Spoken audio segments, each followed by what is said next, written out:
Welcome to Policy on Demand's Week in Review. I'm Pam Olson.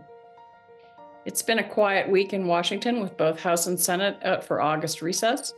Both bodies will return on September 9th.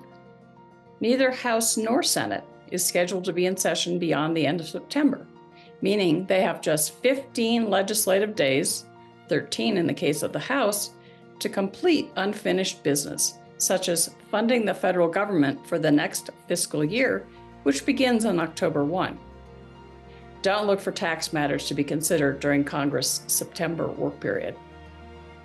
Economists are beginning to produce analyses of the presidential nominees' tax proposals, though details are still lacking. Not surprisingly, Vice President Harris has adopted the tax increases included in President Biden's Green Book, to the consternation of some who hoped the vice president would leave them on the cutting room floor. Penn Wharton released its budget model estimates of the cost of both candidates' proposals. Both would add to the federal budget deficit, though Penn Wharton projects that Vice President Harris's would add considerably less than former President Trump's, in part because of her adoption of President Biden's proposal to increase the corporate rate to 28%. Based on JCT estimates, the Penn Wharton model may have underestimated the cost of some of Harris's proposals.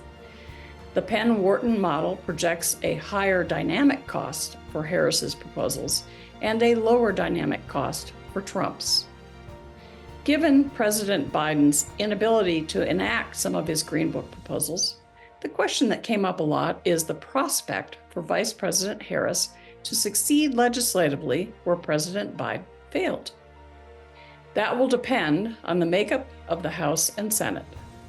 A Democratic sweep would make it much easier, especially with Senators Manchin and Sinema, who stood in the way, not returning.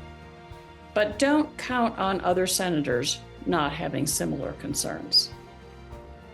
And finally, if you're wondering where to focus your time in the waning days of summer, consider analyzing or updating the analysis you did of the Biden Green Book proposals. The better you understand those proposals and their impact on your business, the better equipped you will be once the legislative cycle begins in 2025.